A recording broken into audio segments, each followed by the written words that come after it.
welcome to the Great Outdoors Show. I'm your host, Bob Ide. We're at Weaver's Archery in Middleburg, one of our sponsors this season. We'll talk to Keith Weaver about everything they have to offer here, including we'll take a look at their brand new extension they added just weeks ago. Time now to get this show started as we head up in the cycling tour as we go mountain biking at Lackawanna State Park.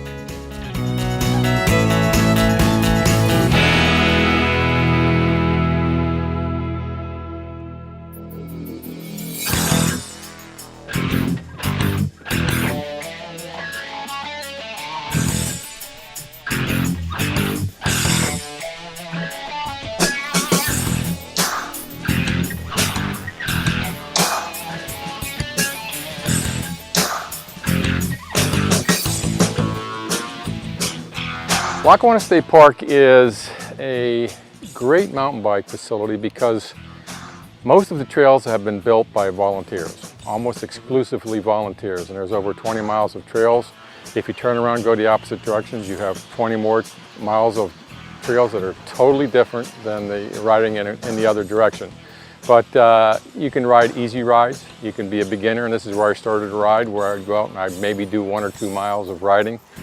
And it develops into where you build up to it, and we go out and do 10, 12, 15 miles, 2 hours, 2.5 hours.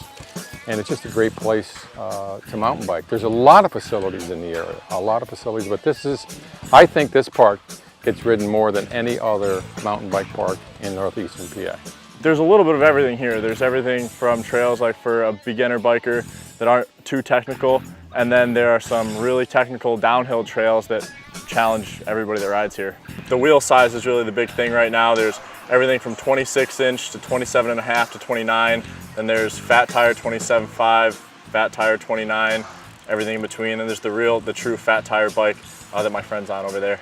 Not like these young kids that have to scrape every nickel and dime. I can afford to buy whatever bike that I so choose, and this bike happens to be a fat-tired bike that is pretty much all of carbon, where it is full suspension, where it has suspension in the front, easy on your arms. It has suspension in the back, easy on your butt and your back. But and it's also made out of carbon. I've actually been mountain biking for 2 years now. My cousins got me involved in it last year. They gave me a donor bike, and then I recently bought a bike off of a guy that we go with all the time here. I really enjoy a good workout, a good challenge. Mountain biking can be extremely challenging, and I honestly just like to be outdoors at any point in the day. Now that we have you excited about mountain biking up in Lackawanna County and all over northeastern Pennsylvania, we're at Sickler Bike and Sports Shop in Kingston. David Temerens joins us from Sickler Bikes. And David, so many bikes out there for mountain biking. How do you choose? How many are there?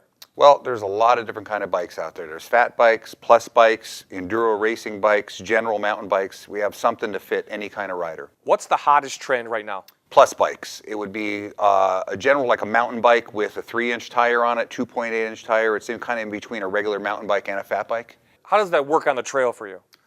It's increased traction. It really smooths out the trail a little bit, and it keeps you pointing in the direction you want to be going. We saw a guy on the trail at Lackawanna State Park have a fat bike. What does that do? Generally, they're made for riding in snow, but a lot of people enjoy riding them all year long. They're great for wet leaves, mud, and stuff like that. So I noticed you have a bike here with some bigger shocks. Which one's that? The Kona Process. It's our enduro racing bike. It's generally made for any kind of mountain biking, but can handle a little bit steeper downhill action. The best thing about Sicklers is that it's close, and they have a great selection of different brand name bikes. And in the world of living online, it is so nice to be able to go into a local bike shop and touch, feel, ride. The people at Sicklers, the technicians, the mechanics, the owner, Dave Kaplan, great people. I mean, they're enthusiasts. They ride bikes. All of the local bike shops, all of the owners ride. So it's a great thing. What are the brands you have for mountain bikes here at Sicklers? We have Giant, Cannondale, Salsa, and Kona. So where are you guys located? We're at 738 Wyoming Ave in Kingston and 298 Noble Road in Clark Summit. And we can find you on the web where? At sicklerbikeshop.com.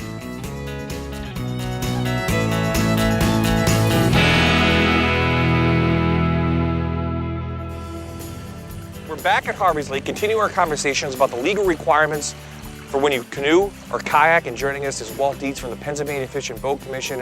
And Walt, let's pick up where we left off last week. How about personal floating devices? When do you need them? That is going to be the most important piece of safety equipment.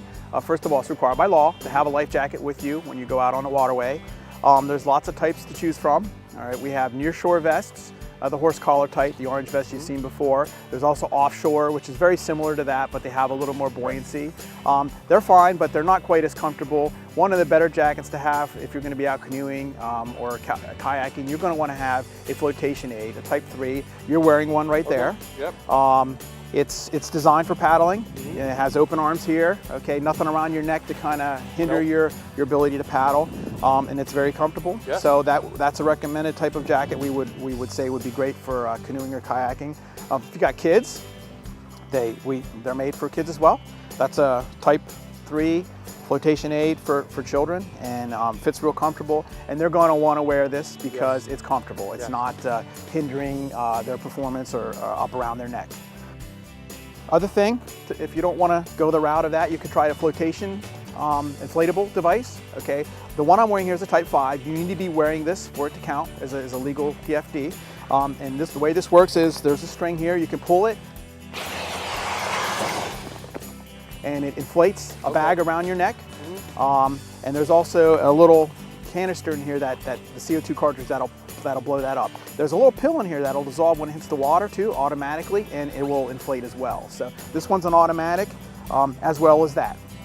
Either of these two, you're going to want to be wearing them. You can't just have them sitting in the boat next to you. You need to wear it for it to count as your life jacket.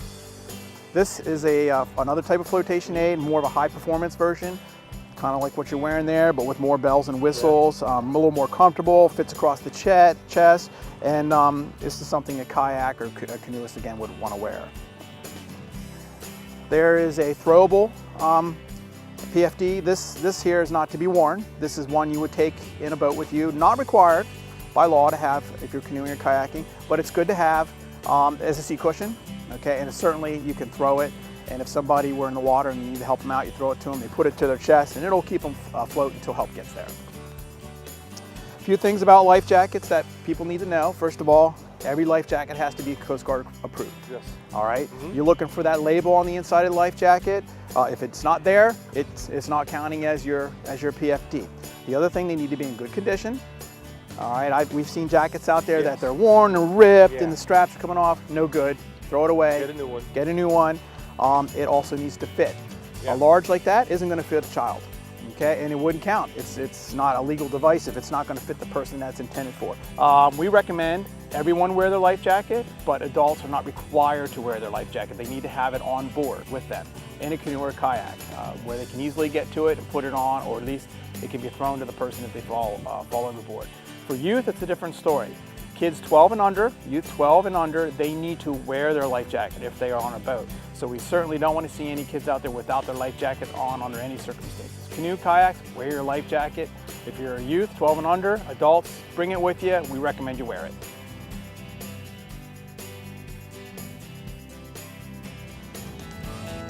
Coming up next on The Great Outdoors, bow fishing the Susquehanna River.